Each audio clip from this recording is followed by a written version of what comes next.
Good morning, 8th grade. Welcome to another session of video notes. Today we are looking at chemical equations. I know before we did this we looked at chemical formulas, which is really kind of an extension of chemical formulas because now we have several chemical formulas to create a chemical equation. So let's jump right into it, a chemical equation. A chemical equation is a representation of a chemical reaction using symbols of the element. So all those element symbols, those one or two letter symbols, that's what we use. So it's a quick and easy way to show a chemical reaction using symbols instead of words. Like we could write these out, these giant reactions, but using that shorthand way is much simpler. So there are two sides to a chemical equation. We have the reactants and we have the products. So we've been talking a lot about reactivity, reactants. It's the things that are going to react together. And it's kind of what you start with. In your products, think about like in math class when you multiply two things together you get a product. It's what you have at the end. So there's an equation for photosynthesis here, and you can see anything on this left side would be our reactants. So reactants, let's write a little bit down about these guys. So the elements or compounds on the left side of a chemical equation are the reactants. Again, they're present before reaction takes place. It's like your raw materials. It's what you start with. So all the lab supplies we grab, those would be our reactants. They're the ingredients for a chemical reaction. So anything on this left side, let's try that one again.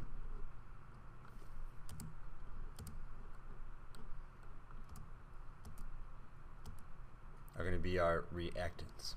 There we go. Reactants. So on the other side we have our products. So our products are the elements or compounds on the right side of the chemical equation. They're present after the reaction takes place. So this is our new substance. You know, a chemical reaction produces something new, a new substance. And this is it. That new product comes from that chemical reaction.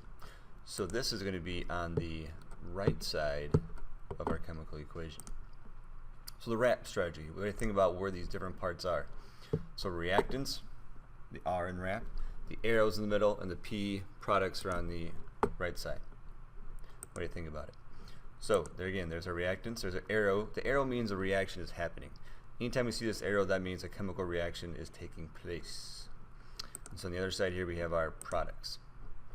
So this all ties into, and why we're doing this, is the law of conservation of mass.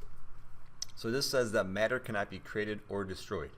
It's got to come from somewhere or go somewhere. We can't just make it disappear or make it up here. So the mass on the reactant side must equal the mass on the product side. And for us, that's going to be mostly counting atoms, which have a little bit of mass, making sure they're equal on both sides. So if you start with 100 grams of something, you must end with 100 grams of something also. We're going to focus on the atom side, but you can look at it in terms of how many grams of something you have too.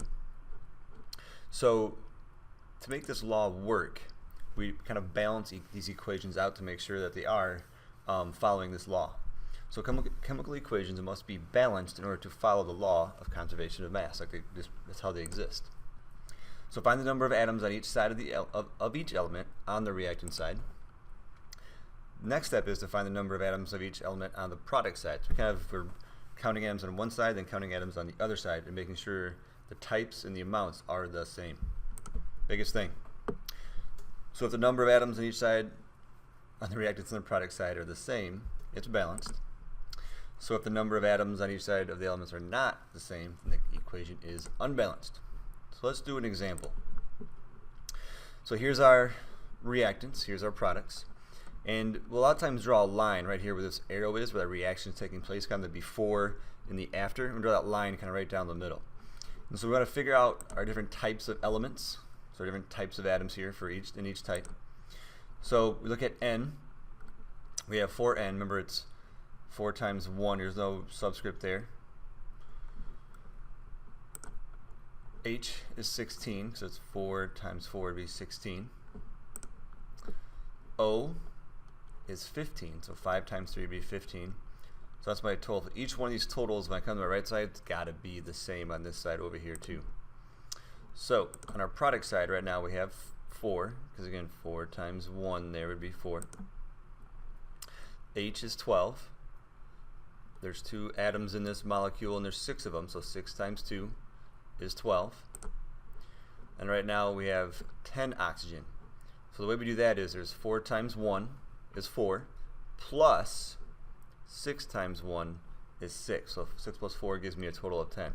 So right now, this equation is unbalanced. It's not working. So our second example, different chemical reaction. So again, every capital letter is going to be a different element that starts a new element. So K, potassium, is 2, 2 times 1. N is 2, 2 times 1 there would be 2.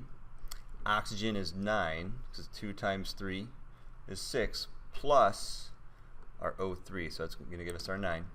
Then H2, there's only one molecule, 1 times 2 would be 2. On our product side, we've got, again, our K, our potassium, is 2. N is 2, so 2 times 1 there would be 2. O is 9 over here also, because we have 3 right here, plus 2 times 3 would be 6, so that would give us our 9. It's whatever atoms are on this total side. Any of these green ones on this right side, any oxygens on this side all get added together for our total. And then H is 2, so H is right there, 2 times 1 would be 2. So I look at my numbers, so every type of atom is the same, we have the same atoms. This is balanced, so we get a big old check mark for balance right there. Alright, so 8th grade, we're going to need this information quite a bit, understanding if an equation is balanced or unbalanced. We're going to go back to really being able to understand that chemical formula and how to read those chemical equations. So, 8th grade, I thank you for watching, and we're going to stop there, and we'll see you guys along the way.